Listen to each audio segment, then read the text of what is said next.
All right, so I have a Texas live oak. This is Quercus fusiformis, sorry.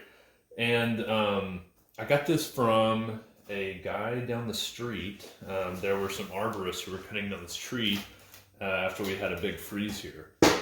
Anyways, I thought this was a good sample. Even though it's still pretty green, it's relatively flat. However, it does have, I don't know if this will be captured at all, but it does have some bumps in here. And so I thought it was a good sample to kind of show some of the, some of the difficulties that come with sanding these really large or moderately large cross sections. So anyways, let's get going. First we're going to clamp it in because if you start sanding this just on a table or something, it's going to spin, it's going to move. You have to have these stable, whether that means you have a table where you have just plywood with some planks that you can kind of screw down on the side so it keeps it stable and from moving around. That works really well and is pretty cheap to do. You can use free wood that just is laying around or easily scavenged. In this case, I'm going to use this jaw vise again. And now you'll see an issue here is that I run into the side of the vise on one side. That's no good. Obviously, you want to be able to have clear access to the whole thing so that you can get it nice and level. So somehow we've got to get this up above. You can use anything that's laying around, duct tape. Hey, fixes everything, right? So I can put that in, and now it's nice and, it's above, the whole surface is above the jaws, and I still have plenty of space to clamp it in and secure the cross section. You can also use, ideally a piece of 4x4 lumber would be good, or a 2x4. You could put a 2x4 on its side. Any way that you can figure out how to do it, it doesn't matter. This is not the science part. This is the woodworking part. And yeah, you just do what you need to do to get it done. So I'm going to lock this in. And I think that's pretty stable. And if not, I'll find out here in a little bit. Make sure that when you're doing this, talking about safety, it's good to have your proper safety equipment. You don't necessarily need gloves for this, since you're going to have your hands out of the way. Your hands aren't going to be in any danger here. However, what you do need to have are some safety goggles, and you are going to need a dust mask as well. Yeah, and that's pretty much all you need for this.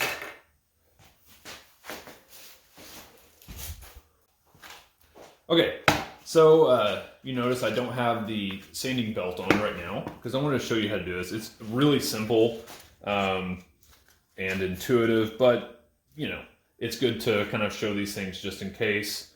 When you're getting started, you kind of are nervous and have some trepidation about every little thing you do, making sure it's right. This isn't a big deal. You just flip this, and I've used multiple belt sanders. They're all pretty similar.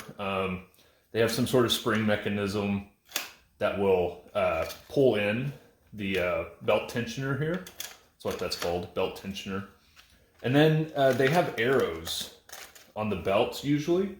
And so those you can match up with arrows on the belt sander itself. So this is the direction that it's going to be spinning, and you want those arrows to match up. So that's what I've got here. Arrows pointing that direction and arrows pointing that direction. So then you just slide this on like so. I'll flip it over. Again, this is why I like these flat top ones. They work really well. They're easy to do things with. Okay, so get it roughly centered on this metal pad, and then pull the belt tensioner down, which will tighten the belt. So there you go. One thing to point out, always always do this with the belt sander unplugged. You do not want to run the risk of accidentally pushing the trigger down here, and man, this will really take your skin down fast and have open wounds. So definitely only do this when you have it unplugged. Okay, I'm gonna plug this one in. Okay. And I'm gonna test it right here. And what I'm doing is I just wanna make sure that it's centered on the belt tensioner. If it's not, you can adjust it right here by turning this clockwise or anti-clockwise to adjust the left to right positioning of the belt. So I'll kind of demonstrate that. You see it's running this way. I'll kind of go to the extreme. So it's going to run off. So I want to turn it back anti-clockwise.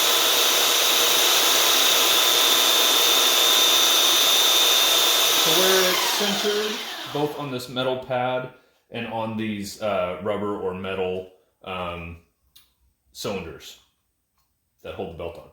Okay, so that's that. So now really I'm just ready to get sanding. I'm going to show you what happens as we start the sanding process and how it looks on the cookie, and that will kind of tell us what we need to do. If anything, maybe we just need to keep sanding. Depends on when you're chainsawing, how sharp your saw is, how skilled or lucky you are with it, and the species of wood, all that stuff, all the other factors that make sawing either easy or hard. Okay, here we go. So I'm not pushing very hard on this at all. I want the sandpaper to do the work, and I'm going to turn it up so we can get this done as quick as possible.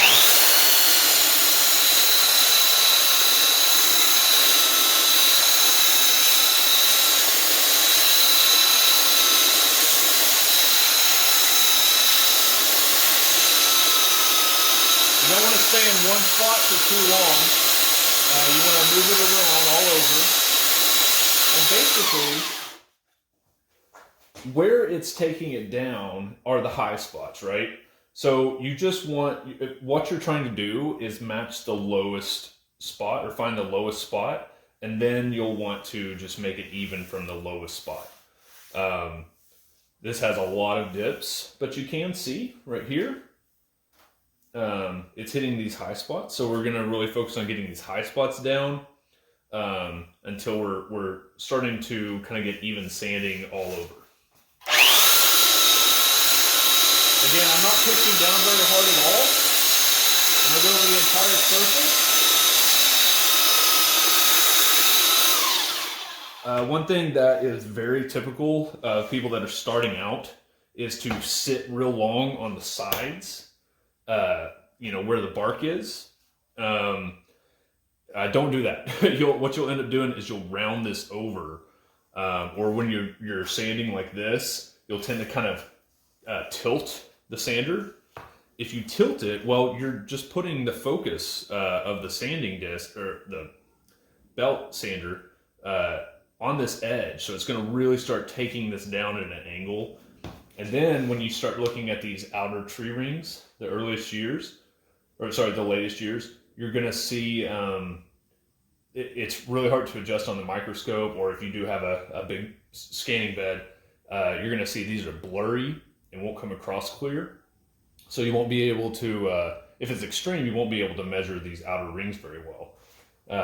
And if you're under a microscope, you'll have to keep adjusting the microscope as, you know, the wood starts coming up in elevation because of that extreme angle you put on it. Okay, we're gonna keep sanding. Okay.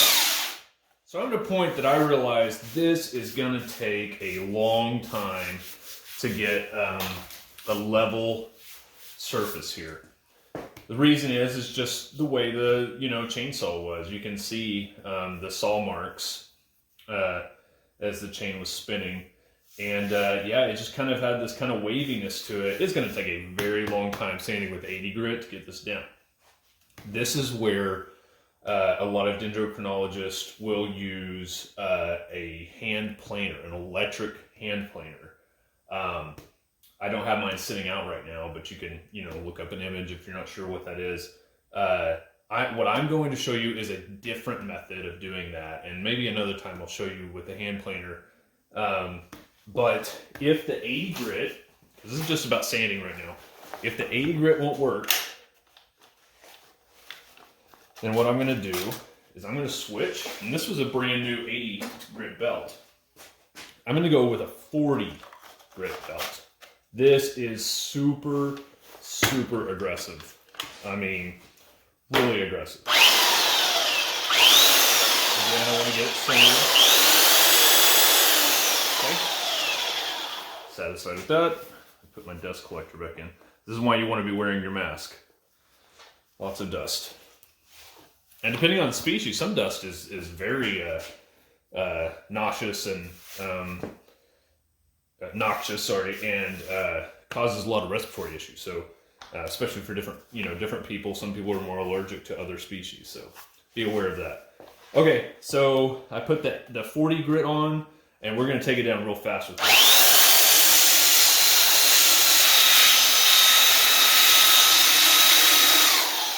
Now I'm staying in this one direction because I can see these high spots right here. There's kind of like a 3-inch wide section here, a 1-inch wide section here, and so I can sit kind of on those high spots, and it will just really focus on bringing that part and this part down until we're even, and then I can go switch to a 60 and 80 grit belts to bring it back to a nice flat surface from there. Okay, so I got this probably 3/4 of it really, really flat. It's really smooth. It's devoid of any of this, dipping in the chainsaw. So this is really flat. It's also very scarred, very scratched because the grit that's in the 40, it's really, really rough. So those scratches translate. The depth of the grit here will translate into the depth of the scratches here. So you've got to buff it out. That's why you start with a low grit and you stair step your way up into higher grits so that you can slowly start taking this stuff out. Otherwise, you'll leave all these scratches behind. So in this video, what I'm thinking that I'm going to do is I'm going to go straight from 40 to 80. Okay, I'm not going to go 60. Typically, I'd go 40, 60, and then 80.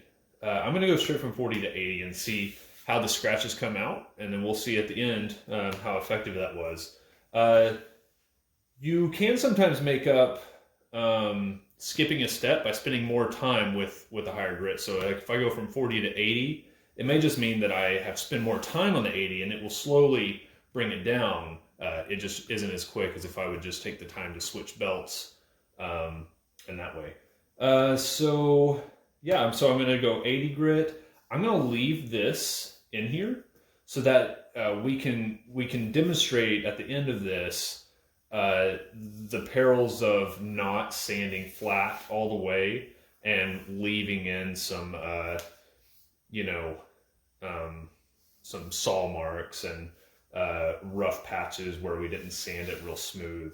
That way, hopefully it'll translate into, if you're working on your own sample, what does this mean for your sample and for the goals of your research? For instance, if you're just simply counting tree rings, measuring tree rings, probably not a big deal if you have some saw marks still left over here, because you still have multiple radii that you can measure. However, if you're looking for scars or reaction wood in the sample, what if your scars are in this area over here and they don't translate very easily because you have all these saw marks? So again, that's something that I think is worth leaving for demonstration purposes. So I'm going to switch over to the 80 grit sand belt and get this smooth, as smooth as the 80 gets it, and then we'll go to the palm sander or random orbital sander. All right, we got the 80 belt on.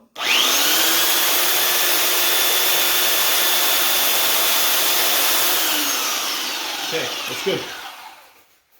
I think I'll go ahead and clean it just to... I didn't demo this in the previous video. Just a little touch. And it gets the belt clean. Pretty cool. With oak, at least any oaks I've ever worked with, it's not a big deal. It does start to cling on as dust. But you know, you don't get the real gummy resinous stuff like you would with pines or some other conifers or you know, other species that are oily or resinous. Okay, here we go. So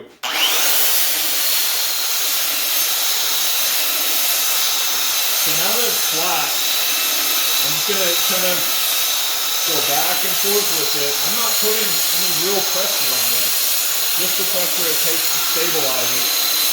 Because it does want to kind of take off on you. If you don't hold it, it wants to kind of go in that direction. In fact, if you were to just set this on a table or turn it on, set it down, it would just take off on a table in that direction. So it takes some gentle but steady, I would say, arms to just kind of hold it in place as you kind of wiggle it back and forth. You're more steering it than you are forcing it to do what you want. You just kind of steer it in the direction you want to go. And my goal here, it's already flat. My goal is just buffing out the 40 grit cut, like the 40 grit belt sander in there.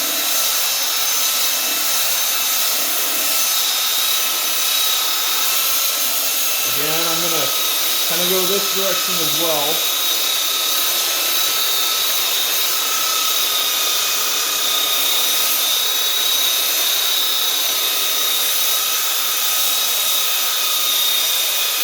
Also, it's worth noting that it's worth pointing out that sanding the hardwood, you know, that take, well, depending on, you know, in this, it comes to about right here. Probably about half the wood is heartwood, and the rest is sapwood. But what you'll notice is if you stay kind of right here, you're going to take down this part a lot faster than you take down the heartwood. It's super hard, and it's going to sand way slower. So you got to be careful. Sometimes you need to sit right on it so that this part of the belt is really working on the heartwood. And these are kind of just real lightly sanding the sapwood. So again, be mindful of that. There are differences in the speed in which you'll take the wood down in the sapwood versus the heartwood.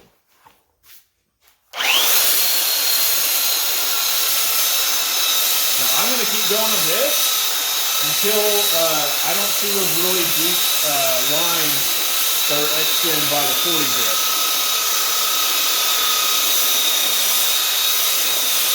Otherwise, they're going to remain even when we polish it. Those lines will still be there. Okay, so now it's on to the random orbital sander, and I'm going to start with 80 grit. Even though I used 80 grit, I honestly don't know if it makes that big of a difference if you start with 80 or if you go straight to 120. I think what makes the biggest difference is just how well you sand, how long you sand, and if you're paying enough attention. So anyways, this is what I'm going to do, and yeah, we'll see how it turns out, and then we'll go start stair stepping up the grits. Again, especially with the random orbital sander, this is where people tend to kind of stay on this and they ride the bark right here and really round it over. You got to be very, very mindful of that as you kind of approach the vascular cambium, cork cambium. You really get into differences in wood density and material, and it's gonna round over this edge, which you will get into and affect these outer, you know, 1 or 2 rings or more, depending if it's, you know, really tight rings in the most recent wood. The main thing here is just keep it moving. Be aware of areas that you've already traveled over. Maintaining a pattern is a really good idea. So I'm going to be out here on the outside first, or work your way in. Whatever your pattern is, just stick with it. But when you're using the palm sander here, you've got to be really mindful that you're not riding the edge, and you've also just got to be really paying attention to where the wood is. Be paying really good attention to how you're wearing the wood. Be watching for the scratches. Are you getting the scratches out? Are you making new ones properly?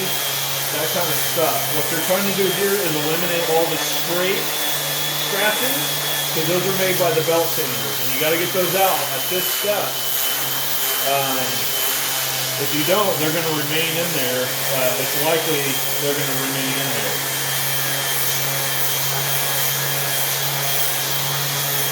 If there's anything to be done, any scratches to get out, it's at this step and the next step. Because as you start getting into higher grits, they will not buff out. You cannot, just because it's sandpaper doesn't mean it's going to keep going down, down, down, and getting those deep scratches out. It's just not going to happen. So take your time now to do it right. Again, I'm not.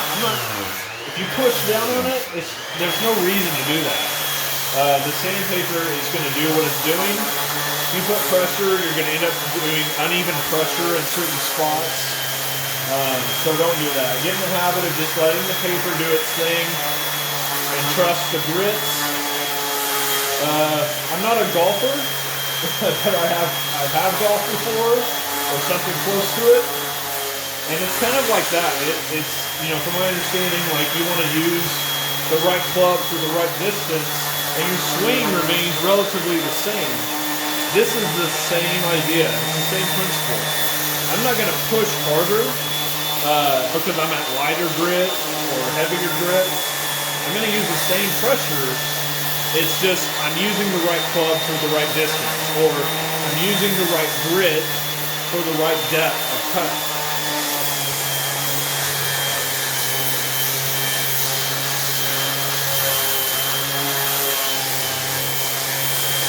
I take extra time at the lower grits, like 80 and 120 and 220, or sorry, 180. And then as you go higher in grits, you can, it takes less time.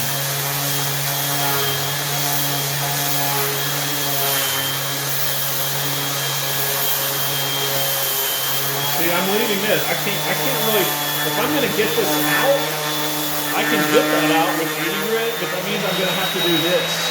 I have to go up on the edge and buff it out.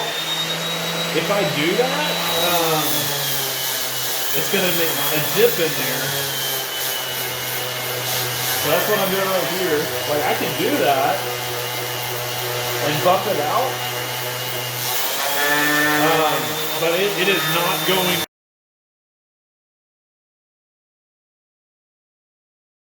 All right, so I just finished sanding this to 320, and wow, it's looking really good. You can see some distinct ring boundaries now. You can still see where the spot that I left from the chainsaw. So that's going to remain. We're not going to be able to get that out. That's okay. And I kind of did try to dip in a little bit at that angle, like we had talked about. So that maybe in the microscope, I can show you with the microscope camera how the focus changes as you go over that area. Yeah, so it's on to 400. This looks pretty nice. Oak just sands so well. It's, you know, such a hard wood. Some species are harder than others to sand in terms of usually the biggest issue is that they sand too quickly, or it's easy to kind of mar them or mess them up. The flip side of that is, instead of taking away too much wood too fast, some woods like say Osage orange, or you know, hard oaks like this. These are about the hardest woods that people actually work with in dendrochronology. The oaks, but yeah, there are definitely some harder ones out there as well. Yeah, they can just take a really long time, and I think the main thing to get from that is don't rush, do a good job at the front end so that the back end is takes less time, and that's the actual data collection. So actually measuring the tree ring, scanning the images, or having really clean scanned images, and then your time under the microscope. You know, you want to be limited. You want to get that stuff done quickly. And speaking of being done quickly, and a good methodology is, if you have multiple samples, whether they're cores or cross sections, large or small, you need to be aware of how much heat the sample is retaining. And so as you sand, what I like to do if I have multiple samples is I'll lock one in, sand it with 80, or you know, sand it with a belt sander, whatever it is I'm doing to that sample. Get that done on that sample. Change samples, so put a new cross section in, and use the belt sander again. So and just stay with one grit. So use the belt sander, switch samples, use the belt sander, switch samples, and just stay with that. That way it lets all your samples be cooling and not be retaining heat, because the last thing you want to do, this is already cracking and checking from the heat generated by the belt sander and the orbital sander. This is a fresh piece, so this is green. It's going to check even if I didn't do anything. I'm just accelerating the cracking process. But yeah, just something to be mindful of.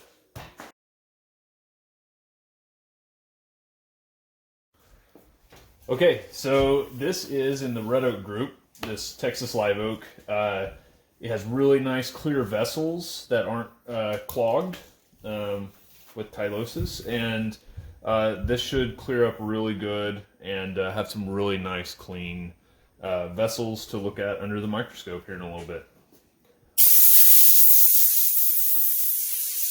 Clean out all the cracks. This cracked quite a bit in the sanding process. You know, it's green. It's going to happen.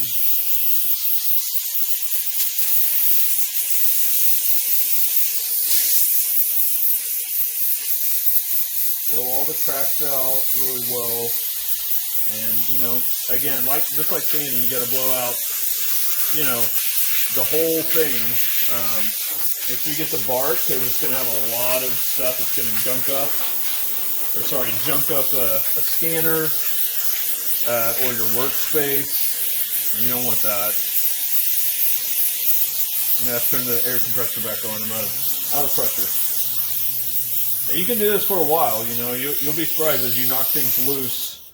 There's going to be more things that kind of come out and just kind of keep spilling out. Just do this until you get it all clean. If you want a really nice clean sample. Okay, so good news. I found my finishing discs. So these are just buff and polish. They're meant for 4.5 inch angle grinder, but I use them to put on this backer pad that has hook and loop, and I just stick them on there like that. And as long as you don't, you know, get into the side side right here, and just keep, you know, real light, even pressure. I mean, it doesn't take much. You're not trying to sand it or anything. You're just kind of buffing it off. These particular ones are, they have a lot of lint, and so they're not my favorite. There are others you can get, and I encourage you to get other ones. But they do a great job at getting in there and removing dust that's hiding in the cracks. as well as just inside the vessels themselves. But man, it does a great job. And so, you know, I'm all about ingenuity and invention and finding things that work for you. So it might be these, it might be some others. Buffing pads are really good, like the kind you use for buffing a car with, if you're into that kind of thing. Those work really well too. I think the bottom line is, you know, remember you're sanding this to 1200 or 400, whatever it is. So you want to make sure that your buffing pad isn't more aggressive than 1200 grit sandpaper, because that is possible. Outside of that, yeah, that's it. Oh, also be careful. This is just kind of a unique side tip here. If you have a ring or any jewelry on, like I put a couple of kind of strange lines on this piece because I drug my ring across it. This is tungsten. And it marred the surface a little bit. It might buff out, or I might have to like sand it out. Anyways, it's kind of annoying for somebody who really likes it to be just right. But anyways, be aware of that jewelry can cause issues, or anything at all that you set on the surface will. Please, please, please don't set your coffee on these. That just, yeah, that would be bad. Okay, so I'm going to show you the cross section under the microscope by using my Amscope camera software here. Once it opens up, I just click on the camera list. It's the only camera I've got going right here for the microscope. And conveniently, I've already put the pith, or the center of the tree, under the microscope. And so the pith is right here. This is an oak. Has this stellate pith. You can't see it, you know, real well because obviously there's a giant split right down the center of the pith almost. But the pith this is primary growth. This is the beginning of growth for the plant. So when it was a seed and the embryo sprouted and came up out of the ground, that if you were to take a cross section, that is what you would see. It was just going to be filled with parenchyma, you know, all the cell types of a plant, and any xylem in there is primary xylem, and that is the only place where primary xylem exists is in the pith. And so each year it's going to keep adding primary growth, right? And every year, if you were to keep taking cross sections up and up and up, you will cross through the pith, and that will be primary xylem. So everything outside of the pith, it's hard for me to tell on these diffuse porous oaks like Quercus fusiformis, but it appears right here maybe. So this is pith. Oh, look at that. There's a little arthropod of some sort right there. That's pretty cool. Okay, that's a distraction though. So the pith is right here, and I would guess that from right here to right here, that's the growth where it changes from primary to secondary xylem. And so everything from here out, outside the pith, is going to be secondary xylem. Okay, so everything from this point on all the way to the vascular cambium is going to be xylem. And then remember, outside of the vascular cambium is phloem up until, you know, you get to the cork cambium. Okay, so that's that. I'm just kind of distracted by this little louse or whatever it is. I'm not a forest health person, so you have to excuse that. But yeah, so if we go outside of this range, we'll get into some decent rings here. Yeah. So this is way easier to see right here.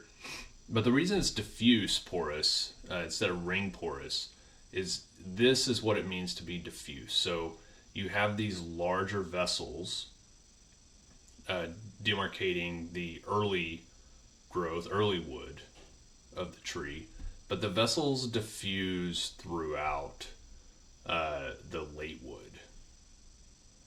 And so essentially there's not exactly early wood, late year in the sense that what we would see in some white oaks like post oak, Quercus stellata, or Quercus alba, is you would see, depending on the tree, the individual tree, but you'd see, 2 to 4 large rows of large vessels for the early wood, and then it would become this darker, denser late wood. But in this case, you don't have that. You have these kind of trailing, smaller vessels that diffuse throughout the late wood. Up until you get to this point right here. See this band where it's a nice solid band. That's the end of that year's growth. So you have from early wood here to late wood here, the end of the growth, and that's 1 year. And then you start the process over again. So anyways, so that's that. Something else that I could show you is this is where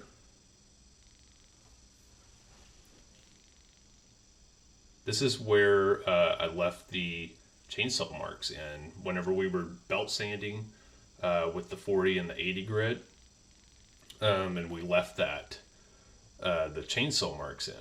This is what it looks like. So we'll kind of zoom out here a little bit. Sorry, I'm not used to doing all this all at the same time.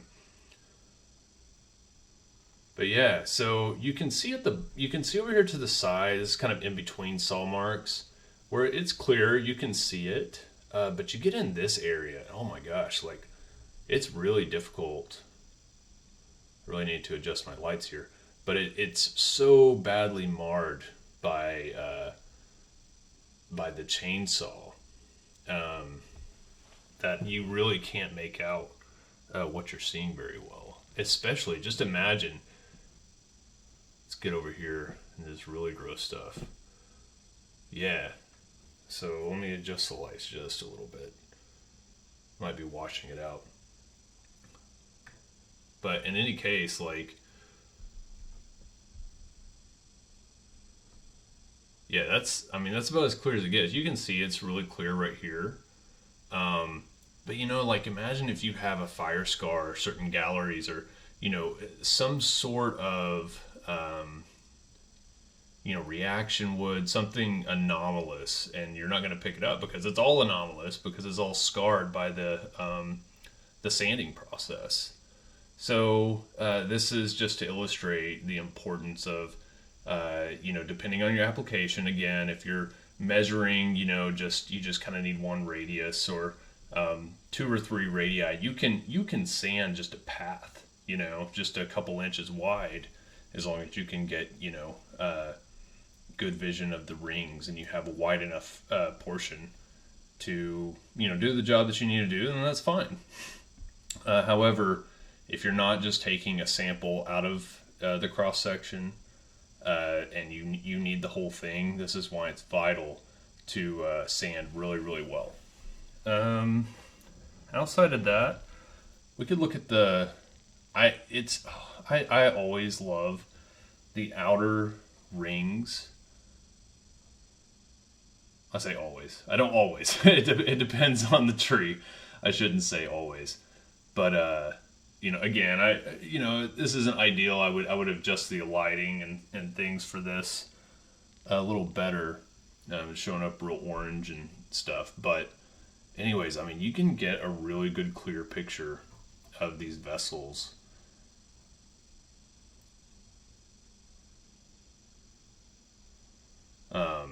And this is without me like really taking the time to set it up right. But yeah, I mean, that's real easy to identify. And here you can see 1, 2 rows of large cell growth there. And then again, it diffuses throughout. But yeah, look at these rays and how it cracks along the rays. That's very common to have all these cracks. And really, there's a ton of cracks through this. Yeah, look at that one. So let's go up and look at the bark, just because it's cool. There's a lot going on here. Again, I apologize for the picture not being, the greatest. Let me zoom out. Maybe that'll help a little bit. But I could always, send somebody photographs if you want those or something, to kind of help you see what's going on. But yeah, this convergence, and I guess that's not really convergence, but post growth and sanding, it looks like a convergence of all these different cell types, and there's just a lot of process going on here. Okay, so that concludes this video. I hope it was helpful. I hope it is something you can put to use in your own work. And if you do, please share. I like to see what people are working on out there and see nice photos and good tree rings and all of that stuff. And if there's anything that you want to see, any tutorials that you think would be helpful for others, for people in your lab, kind of newcomers to the lab that you may or may not have time to kind of give all the pointers to, I'm here to help. And I love doing this, and if it's helpful to those out there, let me know. Feel free to comment or reach out to me directly. So social media, I'm at Joe Buck in Nature, and I'll link a description and all of that stuff, and also at the end of this video.